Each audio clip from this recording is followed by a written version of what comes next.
Sweet key, unmade vows. Hotels don't sleep. They rehearse tomorrow. When the lobby orchids fold their night faces and the concierge desk stops performing miracles on command, the building lowers its voice to the pitch of carpet. Housekeeping carts nest, elevators sigh in their cables, room service cloches cool under silver domes that still remember applause. If you've never stood at 2:10 a.m. behind a night manager's console and felt the CCTV wall breathe like a polite ocean, you don't know how a room can ask for honesty without moving a single hinge. I'm Nathan, night manager at the Lucerne, where everything hushes in velvet and invoices are taught to smile. My desk is a small civilization, keycard programmer with an appetite for ritual, a ledger that knows which guests need 2 types of still water to feel seen, a drawer of batteries and forgiveness, a brass bell we only ring when irony insists. Next to the monitor bank, I keep a narrow leather wallet of MasterCards and spare door latches. The wallet used to carry love letters in another life. The lost and found lives under the desk like a conscience. Cufflinks without their pair, a silk scarf that lies beautifully, 2 clear hair ties that don't know they're a cliché, and a bobby pin bent into a question mark. Jenna, my wife then, could convince any room to turn its good side to the camera. Event director, donor wrangler, she curated weddings that felt like cinema and fundraisers that felt like absolution. We met on a New Year's Eve when the ballroom learned how to be midnight in 6 languages. I liked that she stood with her weight on one hip as if keeping balance were a sport. She liked that my hands looked like they could make a crisis sit. We kept Wednesdays. It's an old trick. Fence off a mouthful of the week and call it hours or the calendar will eat us and ask for seconds. She'd text me a single key emoji. I'd have a breakfast tray waiting in a quiet suite, pastries that steam when broken, strawberries as red as intention, coffee that forgives. We'd pull the blackout curtains until the window forgot whether it was night or day, and the city would be left to invent our alibi without us. If that sounds like bragging, I'm building the room. There's a notch in my lower back from the edge of a minibar where she once pushed me, and a bottle of champagne learned humility on the carpet. There's a comma of a birthmark on her hip I could find by memory even if the fire alarm sang. There's the way she'd say, "Give me 10," and I'd take 9 and keep one under my tongue in case famine visited. The first wrong thing was seconds. 00:18. Service corridor motion sensor, held open 5s. Doors tattle when you make them share. 00:23. Elevator override registered a manual service run to floor 18, then to the roof, then back to 18 like someone was rehearsing a story and didn't trust its plot. 00:29. CCTV camera S18 flickered to snow for 18 seconds and returned pretending light had never meant anything else. Room service logged 2 splits of Risset as amenities without a corresponding guest note. The staging lounge smelled faintly of mint at 00:41, when it should have been lemon oil and napkin starch. On the desk in suite 1803, after the morning check, a glass ring dried itself into an ellipse, and by the lip, a faint plum of a mouth that I didn't want to recognize. I wrote a generous story for the building. A bellman took his break where the air was colder. The elevator sneezed. The camera remembered it was tired. 2 junior associates decided that being alive required wine and secrecy. Then the next Thursday, the minutes repeated like liturgy. Same door, same override, same tinny snow on the same camera. Hotels learn habits the way people do, by practicing. At home, we were folding towels, she halves, I thirds. Our marriage has always been more about geometry than philosophy. When Jenna leaned into the kitchen counter, the way sailors trust a hull more than a sea. "Let's open," she said, meaning us, meaning the part of the week that we had fenced in with the discipline of monks. With rules, she added. She didn't touch me while she said it. In our dialect, that's how truth keeps its hands visible. Us first. No one from the Lucerne. No clients or donors. Tell before, not after. Protection always. Our bed is a country with a border. I wanted to be larger than a building that fakes sunrises for jet lag. We wrote it down on the back of a rooming list, and pretended paper could arbitrate between oxygen and fire. 2 weeks we did it. She kissed me with the exact care a person uses to carry a thing that matters down a flight of stairs. The third week, at 11:09 p.m., her text said, "Client tasting ran long. Don't wait up," and the motion sensor in the service corridor held its breath for sixes like it had learned a trick. I don't set traps in sanctuaries. I tune rooms until they can't lie. I dusted the inside plate of the service handle with a whisper of UV powder, a trick from housekeeping I pretend to have invented. Under my lamp it blooms like shy lightning. I rotated the latch on the stairwell door to an irrational angle my wrist would recognize in the dark. Hurried hands crave true. I anchored a hair of monofilament shin-high across the threshold to the staging lounge, not to snare, only to teach a stride it had been seen. In 1803, I nudged a bedside clock 3 minutes fast. People who need to control will correct without telling their mouth. In the corridor, I straightened a crookedly hung, "Do not disturb" placard to a petty misalignment only my bones would notice. 00:18 held sevens. 00:23 service run. 00:29 white snow guilty as flour. The latch returned to perfect. The monofilament lay coilpolite on the baseboard, moved aside by somebody who respects traps as a language. Under my lamp, a constellation woke on the service handle and kissed a wrist that knew my hand like a prayer. In 1803, the clock read true. Jenna came in the staff entrance with fast hair and a mouth brave enough to hold a script without cruelty. I swept her wrist with light. Stars woke along a vein. She looked down and did human math, eyes back to me before her face finished its calculation.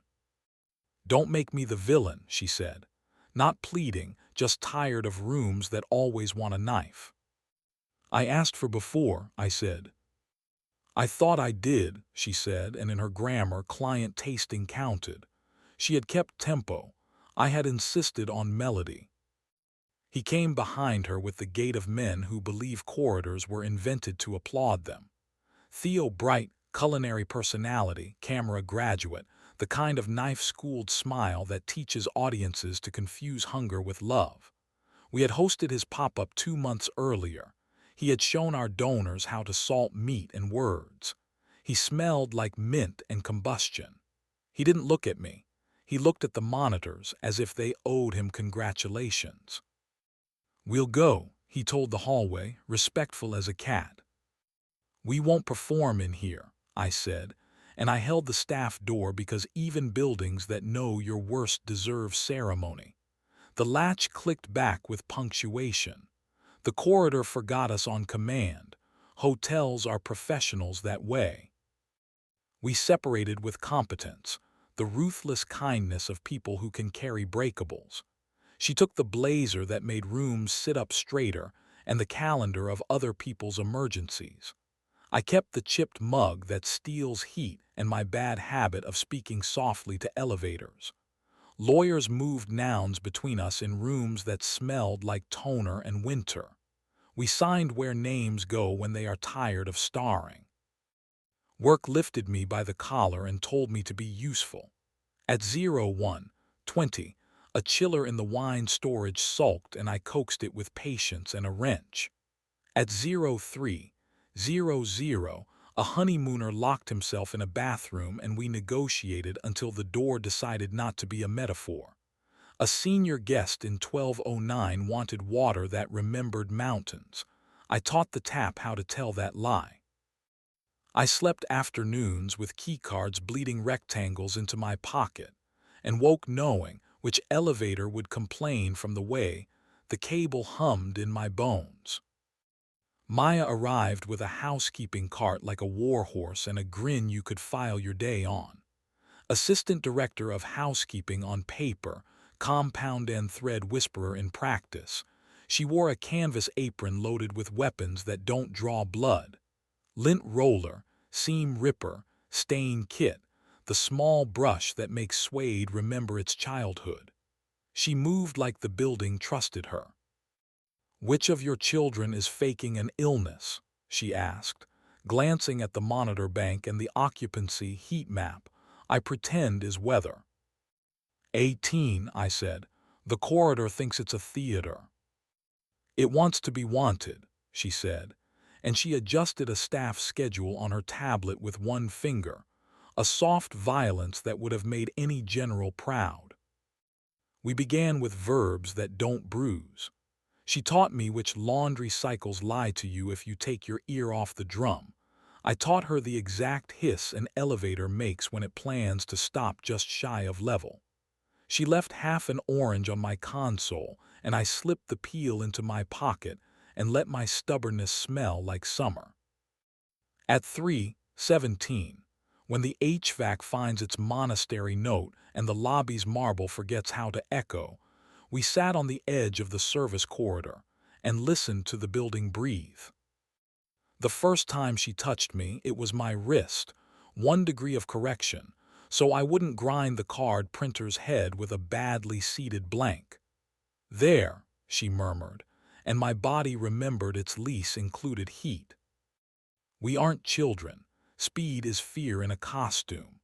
The first time we kissed, we were in the laundry on a night when steam rose like forgiving weather. Her mouth tasted of orange and the warm place behind the tongue that should be reserved for courage and love. She kept her eyes open for a second, not to check for cameras. I had checked, just to choose me twice.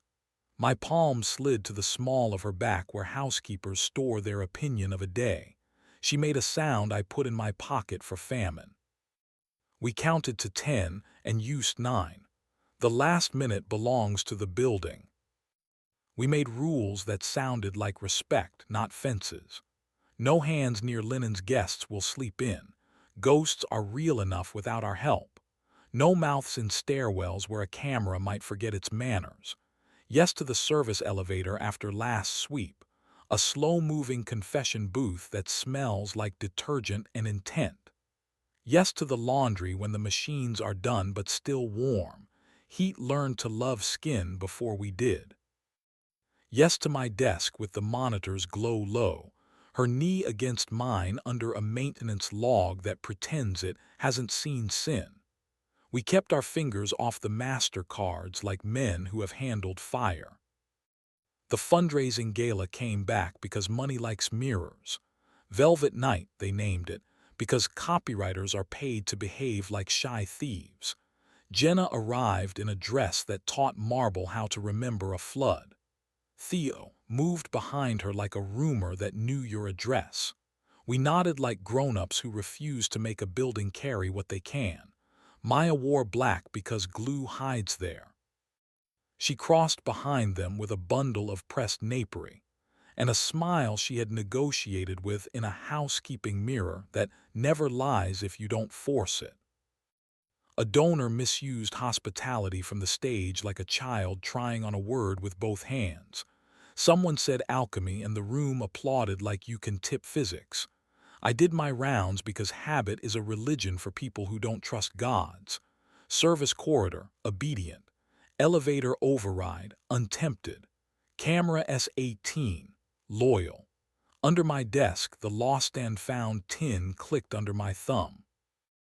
Inside, 2 clear hair ties and a bobby pin bent into a question mark among cufflinks, a foreign coin that pretends to be luck, and a clipping of gaffer's tape that has decided it's retired. Not trophies. Grammar. Quotation marks around a chapter I won't read out loud again. After breakdown, when the ballroom stopped pretending it was a scene that could explain love, Maya found me in the staging lounge with my palm flat on a stack of fresh linen as if cloth could teach my hand to be kinder. A crescent of wax shone at her wrist where warmth lives. "You look like you forgot to leave," she said. "I'm practicing staying," I said. "As what?" "As a guest," I said, and the word felt extravagant and honest at the same time. We took the service elevator to the roof because roofs tell the truth. The city was a grid pretending to be a promise. She pressed me against the low wall with the confidence of someone who knows where safety ends and wisdom begins. We kissed like people who negotiate with risk and pay on time. My belt caught the concrete, and we both laughed because slapstick belongs in the liturgy of rooms that saved your life. There's a version of this where I go to war. I pull footage, timestamp a reckoning, drag truth out under the chandelier, and let applause do what it always does to grief, make it behave. That version ends with the building refusing to tell me its secrets again. I walked 2 bodies out of a door. I kept a sanctuary from being humiliated. I chose smaller verbs and discovered they last longer than anger. Summer taught the HVAC to be petulant and me to forgive it. The new bellman learned the difference between discretion and secrecy. One is a gift, the other a gamble. A pop star checked in under an alias everyone knew. We remembered how to pretend.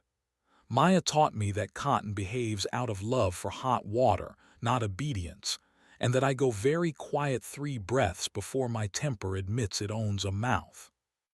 I taught her the sound a door latch makes when it has decided it prefers almost to closed, and the trick of sleeping upright in a housekeeping closet, without waking angry at your spine. One night the service sensor chirped 00, 18 out of habit, and no one answered. The elevator forgot thrill. Camera S18 didn't sneeze. I laughed into my sleeve. Maya laughed into my collar. The building pretended not to approve. If you wander the Lucerne at an hour we officially don't have, and you hear a man's voice telling an elevator it can choose kindness, that's me on my better rounds. If you see a woman in a black apron checking a seam with her thumb and resting her cheek against a fresh stack of towels for 1 second like prayer, that's Maya being an artist nobody applauds out loud. You won't see the UV lamp unless the room asks for ghosts, and there isn't a gentler way. You won't see the lost and found tin unless you already understand why punctuation sometimes saves lives.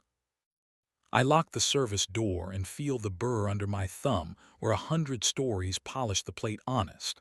I kill the corridor lights in the order the building likes so the dark arrives like a language it remembers.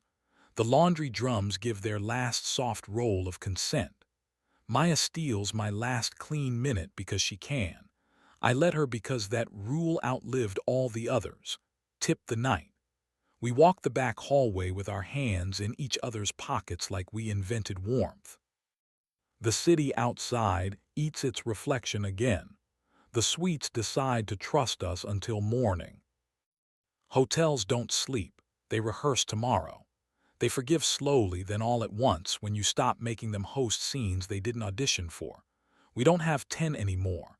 We take the minutes we can carry and leave the others folded into the linen where the day will find them and pretend they were always there. In the morning, a stranger will slide a key card and make a little green light say welcome, and believe for half a breath that a room can love him.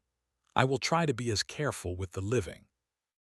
The tin under my desk will click shut like a sentence that refuses to be a period. A semicolon, 2 clauses joined by a breath the hotel taught me to take.